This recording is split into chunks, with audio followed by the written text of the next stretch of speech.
He thought it was just another drive home. Windows down, music low, nothing unusual about the night. But flashing red and blue lights cut through the darkness, pulling him into a moment that would change everything. What started as a routine stop wasn't about traffic at all, it was about the color of his skin. The officer didn't see a father, a professional, a man with dignity. He only saw one thing. What the officer didn't know, though, was that this stop would flip his own world upside down. But first, please take a moment to subscribe to our channel, and also comment down your city from where you are watching. It was supposed to be a simple evening drive. Marcus, a respected investigator and a man who had built his life on discipline and integrity, left his office later than usual. His tie was loosened, his thoughts drifting toward the comfort of home, a quiet dinner, maybe even a rare chance to unwind after another long day. He wasn't the type to draw attention. His car was modest, his routine predictable. To anyone passing by, he looked like just another man heading home after work. But Marcus carried a quiet pride in who he was and what he stood for. Years of service had taught him that fairness and accountability weren't just ideals, they were responsibilities. He believed deeply in the system even as he knew its cracks all too well. Tonight, though, he wasn't wearing his title, his badge, or his authority. He was just another black man on the road after dark. The streets were nearly empty, the hum of the engine steady, when he noticed headlights closing in behind him. At first, he brushed it off, maybe just another driver in a hurry. But the glow didn't fade. Instead, it grew brighter, pressing closer, almost daring him to notice.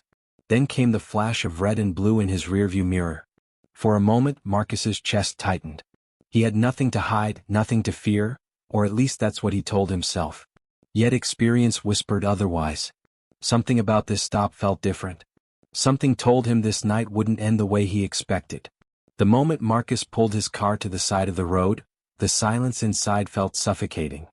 His hands tightened on the steering wheel, knuckles whitening as the red and blue lights reflected in his mirrors. He had been stopped before, too many times for reasons that never made sense, but something about tonight felt heavier. The cruiser door slammed and footsteps crunched against the asphalt. Slow. Purposeful.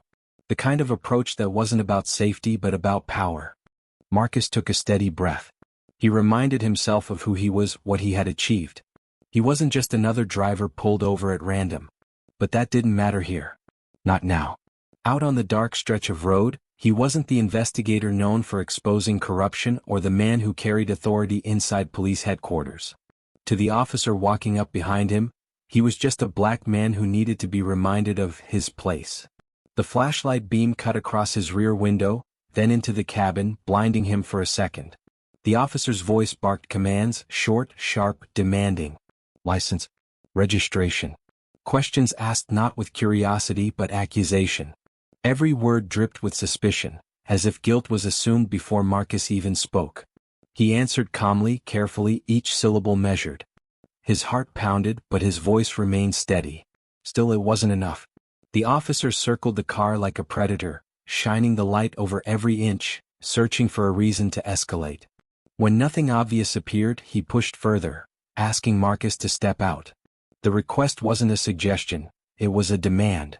And in that moment, Marcus felt the weight of every headline he had ever read, every story of stops like this that didn't end with just a warning or a ticket. He knew that stepping out meant stepping into danger. The air outside was cold, but Marcus felt heat rise under his collar as he obeyed. The officer studied him, standing uncomfortably close, eyes narrowed with unspoken judgment. There was no real cause for the stop, no broken light, no speeding, no violation.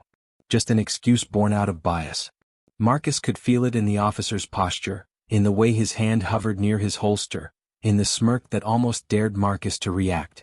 Minutes stretched into what felt like hours. Backup was called. Another cruiser arrived. 2 more officers stepped out, their presence less about safety and more about intimidation. 3 armed men against 1 unarmed driver. Marcus stood tall, silent, refusing to let fear show, but inside his chest, his heart raced. This wasn't a traffic stop anymore, it was a test. A test of patience, of dignity, of survival. As the officers whispered among themselves, Marcus's mind raced. He knew the truth about who he was, about the authority he carried, about the badge tucked safely in his wallet. But revealing it now would change everything, not just for him but for the man who had pulled him over. The question was, when should he reveal it? And more importantly, would they even let him? The night air seemed to press in on Marcus as the three officers closed their circle around him. Their questions grew sharper, accusations spilling out as if they were building a case on the spot. One insisted he looked nervous, another claimed his car fitted description. Every word carried an undertone that had nothing to do with law and everything to do with prejudice. The flashlight beam stabbed at his face, forcing his eyes to squint, but Marcus held his ground. He knew the script, he had seen it play out for others too many times before. Compliance twisted into suspicion. Silence mistaken for defiance. Any sudden move could be written later as threatening.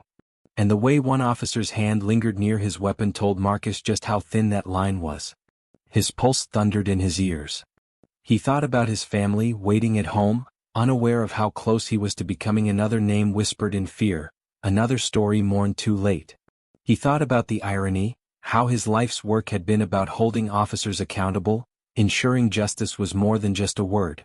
Yet here he was, standing in the shadows of their abuse of power, stripped of identity, reduced to nothing more than a target. The lead officer leaned in, voice sharp, laced with arrogance. "Men like you never learn." For a heartbeat, Marcus felt the weight of centuries pressing down on that moment, anger, pain, history, all colliding under the glare of police lights. But then he made a choice. Calmly, deliberately he reached for his wallet. The officers tensed, hands twitching toward holsters. The tension was unbearable. One wrong flick of the wrist and everything could end.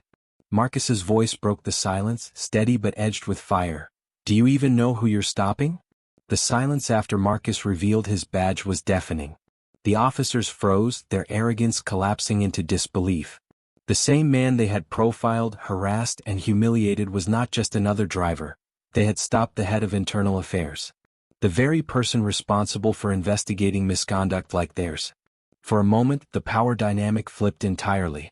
Their smirks vanished, their authority stripped bare. They stammered excuses, suddenly cautious, suddenly polite. But Marcus didn't feel victorious. Standing under the harsh glow of flashing lights, he felt something heavier, a deep, unshakable sadness. Because he knew that if he hadn't held that position, if he hadn't had that badge, this night could have ended very differently. He wasn't spared because of his humanity. He was spared because of his rank. And that truth cut deeper than anything the officers had said. When he drove away, the weight followed him. He thought of the countless men and women who had faced the same humiliation, the same danger, without any shield of authority to protect them. He thought of the names etched into headlines, the families left grieving, the community still waiting for justice. This wasn't just about one traffic stop. It was a reminder of how fragile dignity can feel when prejudice has the power to strip it away in seconds. Marcus made it home that night. But too many don't. And the question lingers, echoing beyond his story: how many more lives will be tested, threatened, or taken before change is more than just a promise? The lights may have faded on that empty road, but the truth they revealed still burns. And it demands an answer.